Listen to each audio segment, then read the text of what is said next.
Hello everyone, welcome to my channel. तो आज हम करने वाले हैं अपने कॉम्प्रीहेंशन पैसेज का सेट नंबर 8। तो देख लेते हैं इस सेट में क्या है।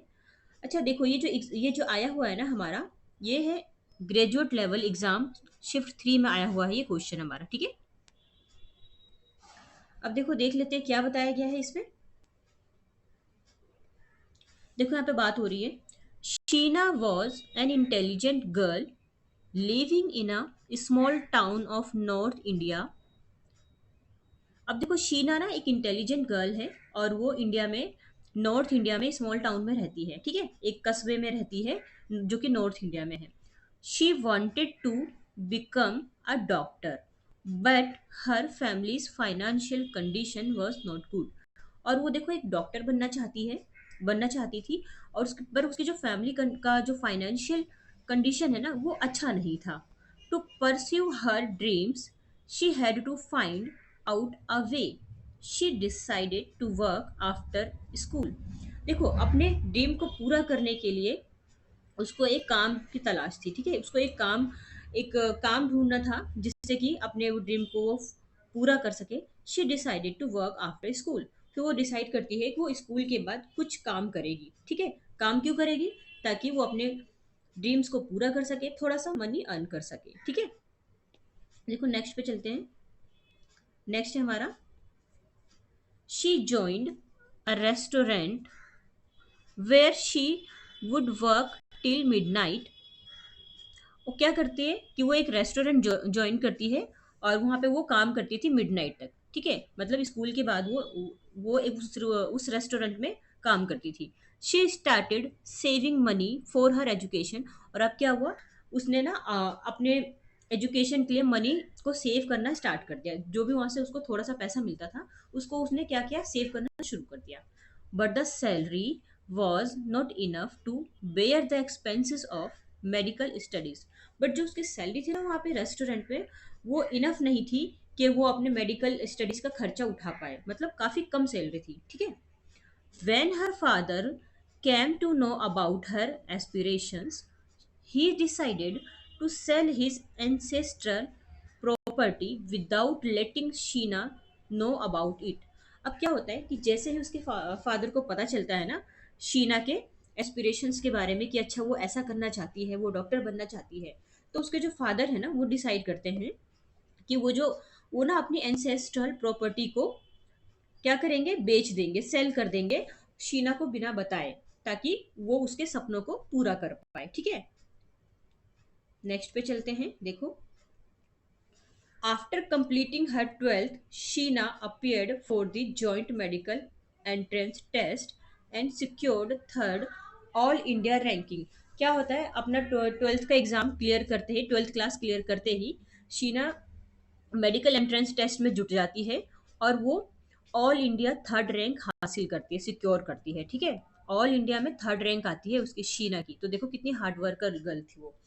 She got admission in a government medical college. और क्या होता है, गवर्नमेंट मेडिकल कॉलेज में उसको एडमिशन भी मिल जाता है। ठीक है, तो यहाँ पे हम देख सकते हैं कि जो शीना है उसने काफी हार्डवर्क किया है अपने ड्रीम्स को पूरा करने के लिए। ठीक है,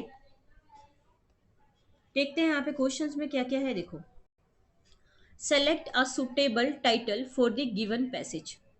हमें एक टाइटल बताना है इस पैसेज के अकॉर्डिंग। ठीक है, तो देखो यहाँ पे क्या बात हो रही है, परसुइंग ड्रीम्स अगेंस्ट ऑड्स, यानी कि जितनी भी परेशानियां आ जाए हमें अपने सपनों को पूरा करना चाहिए। ठीक है, नेक्स्ट है अनएक्सपेक्टेड अपॉर्चुनिटी। तो हाँ, जो अपॉर्चुनिटी है वो अनएक्सपेक्टेड होती है। Financial struggle, small town struggle. देखो इस पैसेज को पढ़ के हमें क्या पता चलता है, हमें क्या इसका टाइटल रखना चाहिए। तो देखो, अगर मैं फर्स्ट पढ़ती हूँ, परस्यूइंग ड्रीम्स अगेंस्ट ऑड्स, मतलब कि जितनी भी परेशानी आ जाए हमें अपना सपना पूरा करना चाहिए। और क्या क्या होता है ना कि जैसे हम कोई अच्छी चीज करने जा रहे होते हैं तो वैसे भी डिफिकल्टीज आती है। तो हमारे अकॉर्डिंग तो इसका जो आंसर होना चाहिए वो क्या होना चाहिए, वो होना चाहिए परसुइंग ड्रीम्स अगेंस्ट ऑड्स। क्योंकि यहाँ पे भी शीना ने भी वही किया। देखो, उसके पास भी काफी सारे चैलेंजेस है बट उसके फादर ने उसकी हेल्प की है ना। उन्होंने क्या किया, अपने एंसेस्ट्रल प्रॉपर्टी को बेच दिया। ठीक है, तो हमारा जो ऑप्शन 1 है वो करेक्ट आंसर हो जाएगा। हम टाइटल के अकॉर्डिंग ये टाइटल बिल्कुल ठीक रहेगा। ठीक है, नेक्स्ट पे चलते हैं। नेक्स्ट है हमारा, what is the most appropriate connection to real life situation. हमें बताना है ये चार पढ़ के कि रियल लाइफ के कनेक्शन को जोड़ के कि क्या इसमें से बेहतर है रियल लाइफ को लेकर के। ठीक है, तो देख लेते हैं हम। देखो यहाँ पे फर्स्ट है हार्ड वर्क पेस ऑफ। इसका मतलब क्या होता है, देखो ये ना एक ईडियम भी होता है। इसका मतलब होता है कि अगर अगर आप हार्ड वर्क करते हैं, किसी चीज में कंसिस्टेंटली मेहनत करते रहते हैं, डेली करते हैं, तो उस मेहनत का फल आपको मिलता है। ठीक है, नेक्स्ट है importance of winning a lottery to fulfil dreams. कि हमें लॉटरी जीतना चाहिए अपने ड्रीम को पूरा करने के लिए, ऐसा तो कहीं था ही नहीं। The negative impact of following one's passion. किसी का पैशन फॉलो में उसका जो नेगेटिव इम्पैक्ट है ये तो बिल्कुल भी नहीं है। ठीक है, sell your belongings to fulfil your. अपने सपने को पूरा करने के लिए अपने सामान को बेच दो, नहीं, ऐसा बिल्कुल भी नहीं है कि हमें अपना सामान बेचना चाहिए, क्योंकि सपने सबके अलग होते हैं। ठीक है, देखो हमारा अगर रियल लाइफ से के सिचुएशन से कनेक्ट किया जाए ना, तो हमारा जो पहला है वो हमारा करेक्ट आंसर बनता है, दैट इज क्या, हार्डवर्क पेज ऑफ। यानी कि अगर हम हार्ड वर्क करते हैं तो हमें उसका फल मिलता है। ठीक है, तो हमारा पहला ठीक है, और एक ईडियम भी है, तो इसलिए भी आपको याद रखना जरूरी है। नेक्स्ट पे चलते हैं। नेक्स्ट है हमारा, देखो, which rank did Sheena secure in the joint medical entrance test. Sheena को कौन सी रैंक मिलती है मेडिकल एंट्रेंस टेस्ट में, तो देखो उसको थर्ड रैंक मिलती है ना, हमने अभी पैसेज में पढ़ा कि वो उसको थर्ड रैंक हासिल होती है। ठीक है, तो ये हमारा करेक्ट आंसर हो जाएगा, सॉरी ये वाला। नेक्स्ट पे चलते हैं। नेक्स्ट है हमारा, देखो, select the most appropriate options that can substitute the bracket word segment। देखो यहाँ पे पढ़ना है, पढ़ के पता चलेगा क्या बात हो रही है। शीना's father decided to support her aspirations by selling his ancestral property।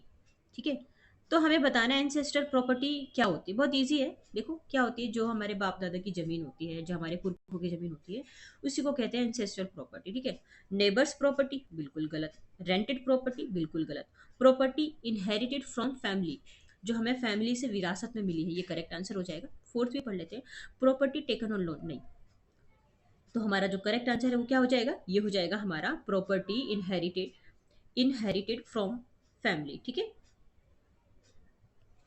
Next पे चलते हैं।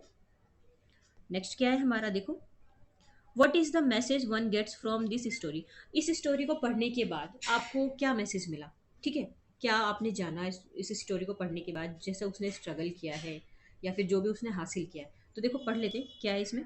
If you work hard and follow your dreams you will get success. अगर आप मेहनत करते हैं, अपने ड्रीम को फॉलो करते हैं, तो आपको एक दिन सक्सेस मिलेगा। ठीक है, ये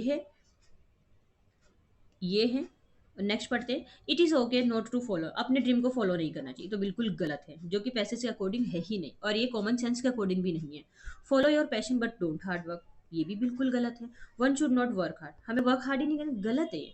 तो हमें देखो हमारा जो करेक्ट आंसर हो जाएगा ना, ये हो जाएगा कि अगर हम वर्क हार्ड करते हैं तो हमें अपने सपने एक दिन पूरे जरूर मिलते हैं। ठीक है, हमारे सपने एक दिन पूरे जरूर होते हैं। नेक्स्ट पे चलते हैं। नेक्स्ट देखो वोकेबलरी आ गया हमारा, हम आ जाते हैं इसके आंसर की side.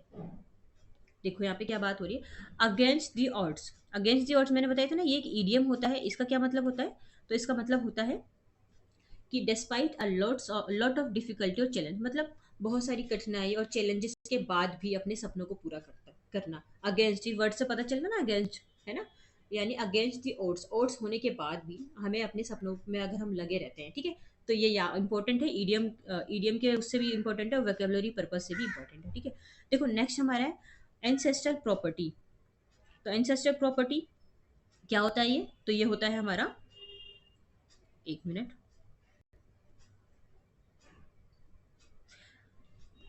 ancestral property refers to assets inherited from a family's forefather। मतलब वही जो बाप दादा की जमीन होती है ना, उसको ही ancestral properties कहते हैं। ठीक है, नेक्स्ट है हमारा हार्ड वर्क पेज ऑफ। ठीक है, तो इसका मतलब क्या होता है कि अगर हम हार्ड वर्क करते हैं ना कहीं हमें उसका जो रिजल्ट है वो मिलता है। अगर हम consistent effort and dedication to a task और goal will eventually lead to a positive outcome और रिवॉर्ड। ठीक है, इंपॉर्टेंट है। नेक्स्ट है इक्विवेलेंट, ये तो मैं बता चुकी हूँ, equal in value amount function और मीनिंग, किसी भी चीज में इक्वालिटी होना। पर ड्यूरेबल, अच्छा कुछ वर्ड्स तो हमने यहाँ देखे ही नहीं है, शायद ये गलती से ऐड हो गया है, बट कोई बात नहीं, पढ़ लेते हैं। Enduring continuously, long lasting. Rival, एक कॉम्पिटिटर या एक ओपोनेंट जो कि हमारा विरोधी होता है, हमारा जो कॉम्पिटिटर होता है उसको बोलते हैं राइवल। सरोगेट क्या होता है? One appointed to act in place of another. Surrogate, ये सारा मतलब याद रख सकते हैं, सारे ही इंपॉर्टेंट है, ठीक है। तो कैसी लगी आपको ये, और ये स्टोरी कैसी लगी? अगर अच्छी लगती है तो आप इसको लाइक एंड सब्सक्राइब कर सकते हैं, ठीक है। So thank you so much.